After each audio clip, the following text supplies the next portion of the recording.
Akara. Welcome back to the Morrigan Academy podcast, where we explore the myths, magic, and mysteries of Ireland's great battle goddess. And today we are getting right into it. We're tackling the big stuff. We are diving into a question that confuses a lot of people. Is the Morrigan one goddess or many? You may have seen different names: Badb, Macha, Anann or Anu, Nemain, Fea, even Bainech, and wondered, are these separate deities? Are they different aspects of the same being, or do they all fall under the title of the Morrigan? Now, first off, it's important to understand that the Morrigan is a name of an individual entity. So it is a name. The Morrigan is also a title. So it means Great Queen or Phantom Queen. And it is used as a title for various goddesses who fulfill the role and function of the Great Queen or the Phantom Queen, right? And it's also a noun, so it's used, Morrigan and Badb particularly are used through the lore to describe a particular type of entity or being.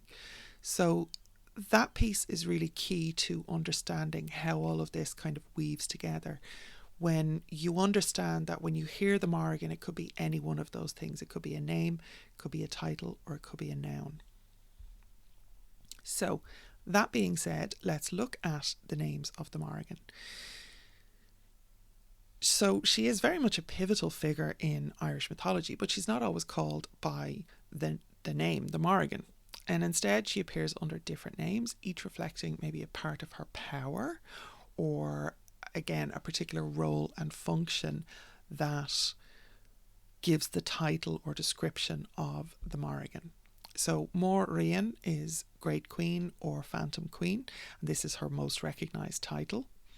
We have Badb or the Badb, a name linked with battle and destruction, often appearing as a crow on the battlefield. And here in Ireland, in the native source culture, what we would have for the Badb is a hooded crow, so the black and grey crows that are part of the corvid family here, at least. I'm not sure if they're in the States, or I know they're European as well. But then we have Macha. Now, Macha is this is personal, right? But Macha is a bit of an odd one to me, very much falling under the sovereignty side. But to me, Macha aligns much more with, say, Queen Maeve as a sovereignty goddess than with Nemain, which is the plural for the Morrigans collectively. Now, she's in there, but again, I think it's under that title of Great Queen that she's in there, rather than necessarily aligning with the more Phantom Queen elements of it, screaming across a battlefield. Now, it's not that she's not a warrior, I'm not casting any shade on Macha. It's just always been a slight discord for me since I've known and understood the individual entity of Macha. Then we have Anann, Anand or Anu, a name sometimes grouped with the Morrigan, linked to prosperity and the land. Sometimes this is misread as Danu, which is a different entity or being altogether, more Celtic than Irish specifically. But Anann or Anu is given as possibly a personal name for the Morrigan. But again, I think this is one name of a goddess that carries this title, and again, more of a sovereignty side of things, more towards the fertility aspects maybe, than the right relationship between people, tribe and land side of sovereignty, if that makes sense. So Nemain is the embodiment of battle frenzy and terror, basically screaming, magic, sound, noise, fright, all of that is Nemain. Also possibly an ancestral figure.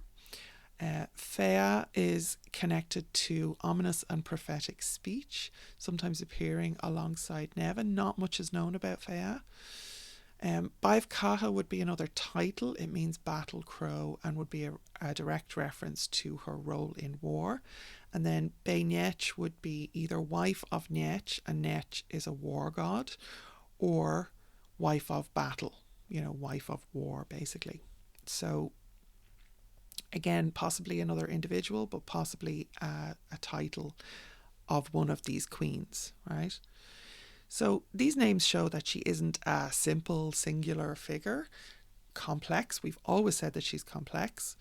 And instead, she exists across these multiple domains: war, fate, sovereignty, prophecy, and the land. And each of these names highlights a different aspect of that.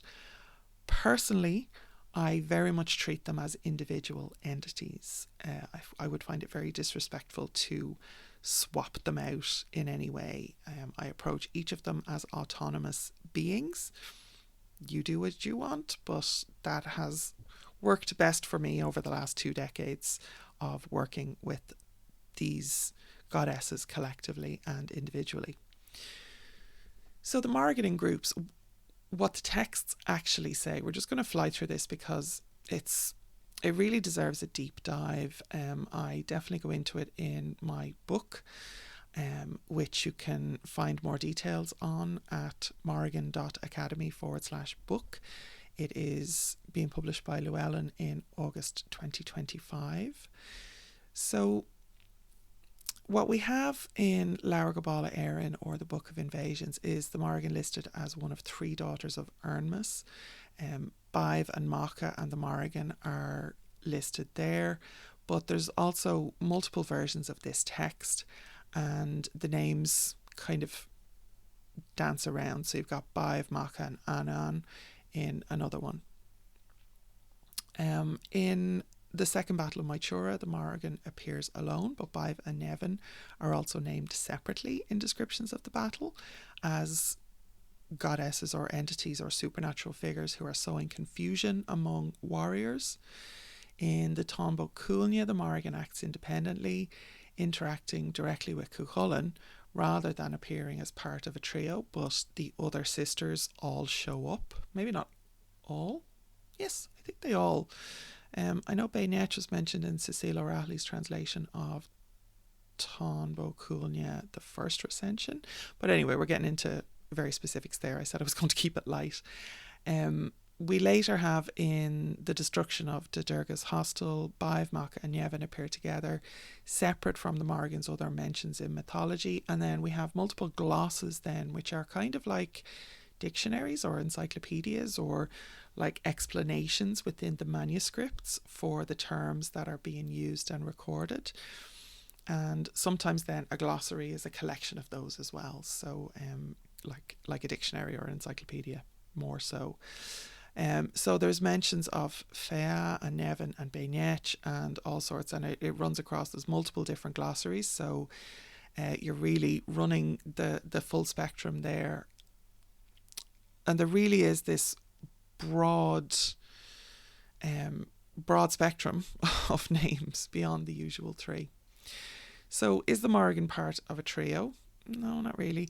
The sources don't give us a fixed grouping, Instead, there are shifting names, overlapping roles, and a tradition that really doesn't limit her to one form, to one role, to one function. She's a shapeshifter.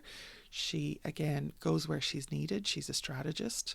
So all of that often puts me in a mind that they are colleagues working together, or sisters would be a friendlier term for that, I suppose, maybe cousins, as they all work together for maybe for a short time or maybe over a longer period of time. The Badb and the Morrigan particularly seem to be very connected, but again, not the same person, not at all, not the same goddess or entity. So what does this mean for those of us who honour her today?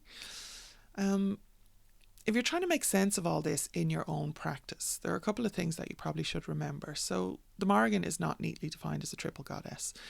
And please, if you have any maiden, mother and crone fantasies or fallacies, that is very much not a part of the Irish tradition. It is a neo-pagan interpretation that stems from quite a misogynistic place. Now, don't come at me. I don't care how you view maiden, mother and crone or women's fertility cycles or anything like that. But the idea that there are 3 phases in a woman's life, they are connected to reproduction, that is inherently a misogynistic or a sexist perspective, so that is very much where that comes from.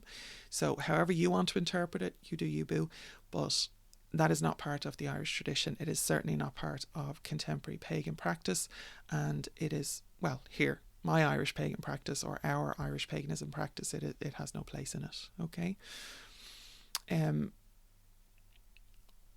So not this neatly defined triple goddess appears in different forms and different groupings across the mythology, across the lore. The Badb, Macha, Anann, Nemain, and others that are connected to her,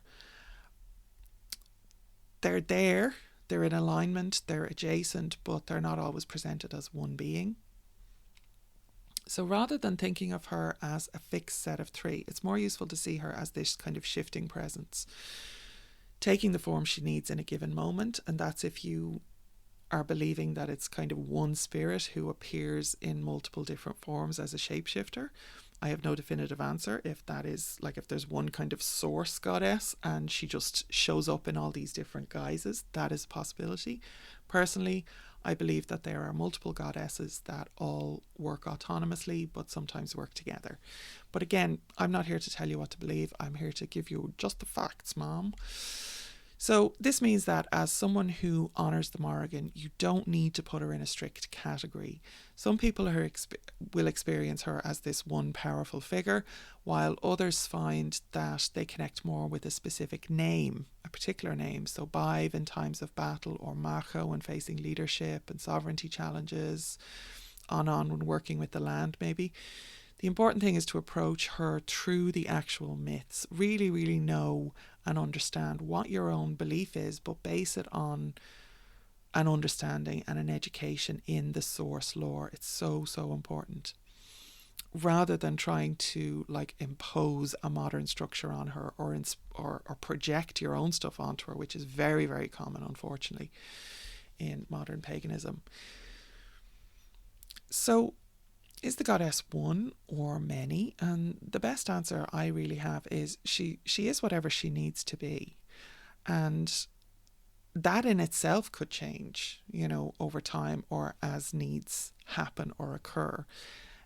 She's a force of transformation, of sovereignty, of war and prophecy, and whether she's a single figure appearing under different names or a group of powerful deities working together, what she always does is challenges us to hold the mystery rather than forcing a simple answer. And I think this is part of the kind of quick fix mentality, the I'm entitled to a nice neat package that I can put this goddess into, and that's just not how it works. So I do encourage you to sit with that mystery, to hold that mystery, and to use it as a source of meditation prompts, to use it as inspiration for ritual or divination, or however you're going to work with or connect with this goddess. And again, education is key. So if you want to explore this further and make sure that you've read the myths themselves, and if you need help with that, I have got a free gift for you. You can download Who is the Morrigan? 3 Essential Tales from Irish Mythology at morrigan.academy/tales-guide, and start reading the source material for yourself. There is a summary of each of 3 main tales, and if you want an overview of that, you can go back to the previous episode here and have a look at that. That would be episode 3. This is 4. So episode 3 is about the tales of the Morrigan, or the lore. So definitely get into it and start reading the source material for yourself. And this podcast and courses are hosted at the Morrigan Academy, so you can join the conversation there and learn with the like-minded community. There is a private members group over there. You'll see it from the main page. So again, morrigan.academy, and there's all sorts of resources. There's a blog, there's this podcast, there's all sorts of other good stuff. So slán go fóill a cara, and I will see you in the next podcast.